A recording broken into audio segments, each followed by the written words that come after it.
अस्सलाम वालेकुम students, class 5 subject English B, lecture number 1। Students, आज से हम लोग सेकंड टर्म स्टार्ट करने जा रहे हैं और सेकंड टर्म में हम ग्रामर ट्री का फर्स्ट टॉपिक कर रहे हैं, adjective, interrogative and emphasising. Grammar tree page number 1 पे आपको ये टॉपिक दिया गया है। बोर्ड वर्क जितना भी आपको ग्रामर ट्री क्वेश्चन में करवाया जाता है वो जस्ट आपकी अंडरस्टैंडिंग के लिए है। आपने इसको कॉपीज़ पे नोट डाउन नहीं करना होता। इसको समझने के बाद आपने इससे रेलिवेंट जो एक्सरसाइज है वो बुक पे सॉल्व करनी है। चलें, अब हम लोग अपने टॉपिक की तरफ आते हैं जो कि है इंट्रोगेटिव एंड एम्फसाइजिंग एडजेक्टिव्स। ये समझने से पहले आपको पता होना चाहिए कि एडजेक्टिव क्या चीज़ है। एडजेक्टिव हमारे पास ऐसे वर्ड्स होते हैं जो डिस्क्राइब करते हैं किसी नाउन को। अब नाउन क्या होता है, इसको भी आप रिवाइज कर लें एक दफ़ा। Noun is the name of person, place और थिंग। किसी भी शख्स का नाम, किसी जगह का नाम या किसी चीज़ का नाम जो है वो नाउन है हमारे पास। लाइक पर्सन में हमारे पास आमना, अहमद, किसी गर्ल का नेम, किसी बॉय का नेम। जगह कोई भी जगह हो सकती है, कोई कंट्री है, कॉन्टिनेंट है, कोई लोकल एरिया की कोई प्लेस है, जैसे लाहौर, पाकिस्तान या लंदन।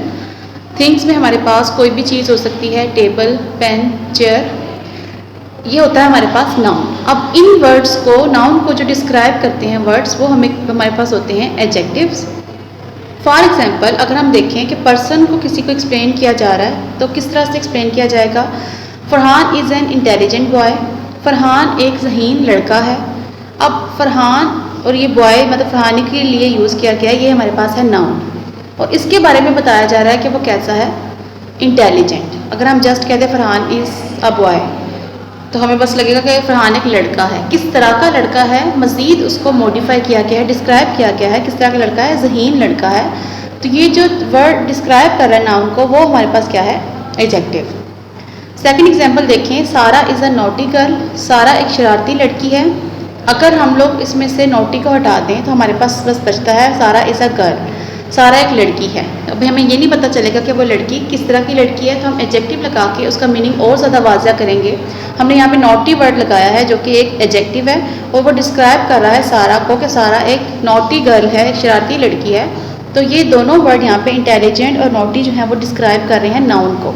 इंटेलिजेंट बता रहा है उस बॉय के बारे में और नॉटी जो है वो गर्ल को डिस्क्राइब कर रहा है। तो ऐसे वर्ड जो नाउन को डिस्क्राइब करते हैं वो क्या हैं, एडजेक्टिव। अब हम देखते हैं कि प्लेसेस के बारे में किस तरह से जो है वो ये डिस्क्राइब करेंगे। फॉर एग्जांपल, हमारे पास एक एग्जांपल है, Lahore is a beautiful city. Lahore एक खूबसूरत शहर है। सिटी जो है हमारे पास यहाँ पे नाउन है, उसके बारे में बताया जा रहा है कि किस तरह की सिटी है, ब्यूटीफुल। अब जो क्वालिटी बताई जा रही है किसी चीज़ के बारे में, क्वालिटी अच्छी बुरी भी हो सकती है। यहाँ पे हम ये भी कह सकते थे कि Lahore is a populated city या पोल्यूटेड सिटी, तो भी हम उसको एडजेक्टिव ही कहते हैं। ये नाउन को जो वर्ड डिस्क्राइब करेगा, अब वो डिस्क्राइब करने में कोई अच्छी बात भी डिस्क्राइब की जा सकती है, कोई बुरी बात भी हो सकती है। अब इस केस में जो हमने ब्यूटीफुल लगाया है वो सिटी को डिस्क्राइब कर रहा है। सिटी अगर हम लोग ब्यूटीफुल दरमियान से हटा देते हैं तो हमारे पास बनता है Lahore is a city. Lahore एक शहर है। अब हमें ये नहीं पता चलेगा कि वो किस तरह की सिटी है। ब्यूटीफुल लगा के हमने उसका मीनिंग जो है वो मज़ीद वाज़ा किया है कि लाहौर एक खूबसूरत शहर है। तो यहाँ पे ब्यूटीफुल जो है वो एडजेक्टिव है। सेकंड एग्जांपल देखें, Indus is the largest river of Pakistan. अब जो रिवर इंडस है पाकिस्तान का सबसे बड़ा दरिया है। रिवर के बारे में बताया जा रहा है कि वो सबसे बड़ा है। ये जो वर्ड है ये रिवर को डिस्क्राइब कर रहा है। रिवर हमारे पास नाउन है, तो ये क्या बन गया, लार्जेस्ट। इधर इस केस में हमारे पास एडजेक्टिव है। इसी तरह एडजेक्टिव जो है वो किसी चीज़ को भी डिस्क्राइब कर सकता है। For example, this table is blue. ये मेज़ नीले रंग की है। तो टेबल हमारे पास यहाँ पे क्या है, नाउन है। नाउन को डिस्क्राइब किया जा रहा है कि नाउन किस तरह का है, उसका कलर बताया जा रहा है। ये भी कहा जा सकता है कि दिस टेबल इज़ हार्ड या रिजिड, या दिस टेबल इज़, उसका कलर, उसकी क्वालिटी भी बताई जा सकती थी, या उसका नंबर बताया जा सकता था कि there are 4 tables in classroom. तो इस तरह से जो नाउन के बारे में, नंबर के बारे में बताते हैं, क्वालिटी अच्छी या बुरी क्वालिटी के बारे में बताते हैं, वो वर्ड्स होते हैं हमारे पास एडजेक्टिव। इसी तरह एडजेक्टिव किसी नाउन के बारे में क्वेश्चन पूछने के लिए भी यूज़ किए जा सकते हैं। जैसे हुज पेन इज़ दिस, किसका, ये पेन किसका है। पेन इस केस में हमारे पास नाउन है और नाउन के लिए हमने वर्ड यूज़ किया है हुज, यानी नाउन ही के बारे में पूछा जा रहा है। तो इस केस में ये वर्ड भी क्या बन गया हमारे पास, एडजेक्टिव। अब हम आते हैं अपने मेन टॉपिक की तरफ जो है इंट्रोगेटिव और एम्फसाइजिंग। अब हम समझेंगे कि इंट्रोगेटिव एडजेक्टिव कौन से होते हैं और एम्फसाइजिंग एडजेक्टिव कौन से हैं।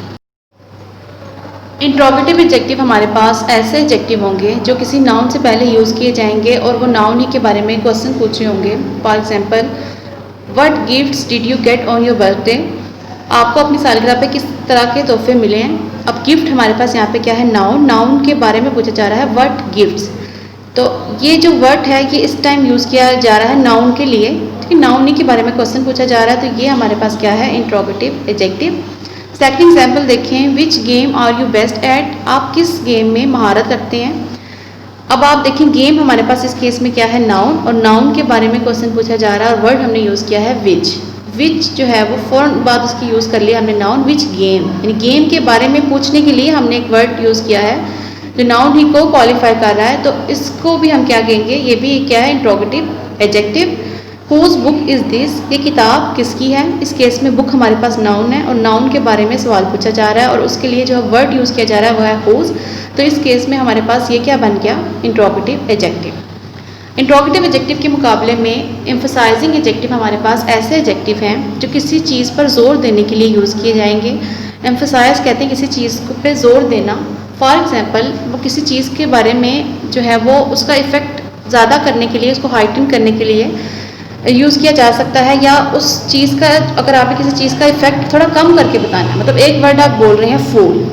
अब फूल जो है वो कोई शख्स कितना फूल हो सकता है, कोई बहुत ज़्यादा फूल हो सकता है, कोई बहुत थोड़ा फूल हो सकता है, तो हम उसके लिए वर्ड यूज़ करेंगे जो उसको एम्फसाइज करेगा, उसको बताएगा कि वो फूल जो है वो किस नौइयत का फूल है। कोई शख्स बेवकूफ़ है तो वो कितने लेवल का बेवकूफ़ है। फॉर एग्जांपल हम इसमें अगर यूज़ करते हैं कंप्लीट फूल, तो कंप्लीट फूल का मतलब है कि वो बिल्कुल ही बेवकूफ़ है, यानी हमने फूल पे मज़ीद ज़ोर लगाने के लिए एक और वर्ड साथ ऐड कर दिया जिसने उसको एम्फसाइज कर दिया।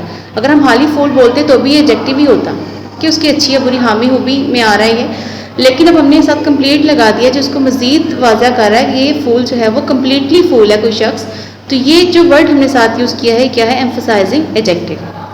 इसी तरह से हमने कहना है कि कोई शख्स जो है वो सपोर्टर है किसी का, सपोर्टर जो है वो इसका क्वालिटी है, मतलब उसको डिस्क्राइब किया जा रहा है, एडजेक्टिव है, लेकिन किस तरह का सपोर्टर है ये हमें नहीं पता, उसके लिए हमने साथ वर्ड यूज़ कर दिया है ग्रेट सपोर्टर, यानी कि वो उसका बहुत बड़ा हमायती है, बहुत बड़ा सपोर्टर है। तो ग्रेट जो वर्ड है वो इसके इफ़ेक्ट को बढ़ा रहा है, इसको बढ़ा के बता रहा है कि वो सपोर्टर किस तरह का है। तो ये जो वर्ड हम लोग यूज़ कर रहे हैं जैसे कंप्लीट फूल, ग्रेट सपोर्टर, तो कंप्लीट और ग्रेट इस केस में जो है इनका इफ़ेक्ट इंक्रीज़ कर रहे हैं एडजेक्टिव का। ऐसे एडजेक्टिव्स को हम लोग बोलते हैं एम्फसाइजिंग एडजेक्टिव्स। अब आप लोग आ जाएँ बुक्स पर और इससे रेलिवेंट जो एक्सरसाइज है अब हम वो सॉल्व करते हैं। Page number 2, mention out what kind each of the underlined adjectives is. आप लोगों ने नीचे जो अंडरलाइन किए हुए एडजेक्टिव्स उनके बारे में बताना है कि वो किस काइंड के हैं, कि वो एम्फसाइजिंग है या इंट्रोगेटिव है। अगर तो वो वर्ड पर जोर देने के लिए यूज़ किए जा रहे होंगे तो वो एम्फसाइजिंग होंगे, और अगर वो नाउन के बारे में क्वेश्चन पूछ रहे होंगे तो फिर वो होंगे इंट्रोगेटिव। फर्स्ट वन देखें, don't listen to what Rehan says for he is a complete fool said Raza. Rehan की बातों को ध्यान से मत सुने क्योंकि वो मुकम्मल तौर पर बेवकूफ़ है, रज़ा ने कहा। इस केस में कंप्लीट जो है वो फूल के बारे में बता रहा है कि फूल को एम्फसाइज कर रहा है कि वो किस तरह का फूल है, मुकम्मल तौर पे बेवकूफ़ है। इस केस में कोई क्वेश्चन नहीं पूछा जा रहा, तो ये वाला एडजेक्टिव हमारे पास क्या है, एम्फसाइजिंग एडजेक्टिव। सेकंड वन देखें, Kiran is a great supporter of non violence. Violence कहते हैं तशद्दुद को, नॉन वायलेंस यानी तशद्दुद के खिलाफ किरण जो है वो बहुत बड़ी एक हमायती है। सपोर्टर के बारे में डिस्क्राइब कर रहा है वर्ड ग्रेट जो अंडरलाइन किया हुआ उन्होंने, तो ये हमारे पास क्या है, एम्फसाइजिंग एडजेक्टिव। थर्ड वन देखिए, what crime has the prisoner committed asked the जज। जज ने पूछा कि मुलजिम ने किस तरह का जो है वो जुर्म किया है। अब ये क्वेश्चन पूछने के लिए यूज़ किया गया है, आपको पता WH फैमिली का वर्ड है और इसमें आगे क्वेश्चन मार्क भी लगा हुआ है, तो ये आपके लिए बहुत सिंपल है करना। इसके ऊपर आप लिख लेंगे इंट्रोगेटिव एडजेक्टिव। फोर्थ वन देखिए, Aurangzeb had his own father Shah Jahan imprisoned in the Agra fort. Aurangzeb ने अपने बाप शाहजहान को आगरा के किले में बंद करवा दिया, कैद करवा दिया। ओन के उन्होंने अंडरलाइन किया हुआ है, ओन फादर, अपने फादर को, यानी अगर उन्होंने हाल ही यहाँ पे फादर लिख देते तो फिर इसका मीनिंग जो है वो वाज़ह ना होता कि किसका फादर, किसके बारे में बात हो रही है। इस पर जोर देने के लिए ओन वर्ड यूज़ किया गया, यानी इस केस में ओन जो है वो एम्फसाइज कर रहा है नाउन को, तो ये हमारे पास है एम्फसाइजिंग एडजेक्टिव। फिफ्थ वन देखिए, the play was a utter failure and the actors was wooed by the audience. Play जो था वो बिल्कुल ही नाकाम रहा। अटर जो है वो यहाँ पे फेलियर के ऊपर जोर देने के लिए यूज़ किया जा रहा है कि कम्प्लीटली एक मुकम्मल तौर पे नाकाम शो था और जो अदाकार थे उनको ऑडियंस ने, जो तमाशाई थे, उन्होंने बोल्ड किया। बोल्ड का मतलब होता है कि मतलब कोई चीज़ आपको पसंद नहीं आती तो आप नेगेटिव जो है वो किसी के बारे में कोई राय देते हैं, तो इसके लिए हम वर्ड यूज़ करते हैं बोल्ड। यहाँ पे उन्होंने अटर को अंडरलाइन किया हुआ है, और अटर जो है वो फेलियर के ऊपर जोर देने के लिए बता रहा है कि किस तरह का नाकाम था, कि बिल्कुल ही नाकाम था। तो इसके ऊपर आप लिखेंगे एम्फसाइजिंग। 6 देखें, whose book is that lying on the table, किसकी किताब टेबल के ऊपर पड़ी हुई है। अब यहाँ पे क्योंकि WH फैमिली का वर्ड है और ये क्वेश्चन पूछ रहा है नाउन के बारे में, तो ये क्या है, इंट्रोगेटिव। इसके ऊपर आप इंट्रोगेटिव लिख लें। 7 देखें, ही spent his entire Fortune and build a hospital for the villagers, उसने अपना तमाम जो पैसे थे, तमाम जो जायदाद थी। अब फॉर्चून के दो मतलब होते हैं, किस्मत होती है और एक होती है सारी जो जायदाद है, ये सारा जो पैसा है किसी के पास। उसने अपना सारा पैसा, इस केस में पैसे के सेंस में यूज़ हुआ है, उसने अपना सारा पैसा गांव में एक अस्पताल की तमीर में लगा दिया। अब जो है उसकी फॉर्चून के ऊपर जोर देने के लिए बताया जा रहा है कितने उसने पैसे खर्च किए, इंटायर, उसने जितने के जितने उसके पास पैसे थे वो सारे खर्च कर दिए। यहाँ पे फिर अगेन ये क्या है, एम्फसाइजिंग एडजेक्टिव है। 8 देखें, the simple truth is that Jim can not run as fast as he thinks, सच्ची बात यह है कि जिम इतना तेज़ नहीं दौड़ सकता जितना वो सोचता है। यहाँ ट्रुथ को मज़ीद मॉडिफाई करने के लिए वर्ड यूज़ किया है सिंपल, तो ये क्या है, एम्फसाइजिंग एडजेक्टिव। 9 देखें, what he said is an outright lie and he should be punish severely for it, वो जो कुछ भी कह रहा है वो मुकम्मल तौर पे झूठ है और उसको इसके लिए सज़ा मिलनी चाहिए, सख्त सज़ा मिलनी चाहिए। आउटराइट लाई, आउटराइट इस केस में एम्फसाइज कर रहा है लाई के बारे में कि वो झूठ किस तरह का है, कि एक सफ़ेद झूठ है, बहुत बड़ा किसी ने झूठ बोला है, ये मॉडिफाई कर रहा है इस वर्ड को, तो ये हमारे पास क्या है, एम्फसाइजिंग एडजेक्टिव। लास्ट एग्जाम्पल देखें, which game are you best at, ask Javed, आप किस गेम में सबसे ज़्यादा महारत रखते हैं, जावेद ने पूछा। इस केस में विच जो है वो एक WH फैमिली का वर्ड है, क्वेश्चन पूछने के लिए यूज़ किया जा रहा है, नाउन के बारे में क्वेश्चन पूछा जा रहा है, एंड में क्वेश्चन मार्क भी हमें बता रहा है कि ये कौन सा एडजेक्टिव है, इंट्रोगेटिव एडजेक्टिव। तो ये एक्सरसाइज आप लोगों ने सॉल्व करनी है और इसको आपने लर्न करना है।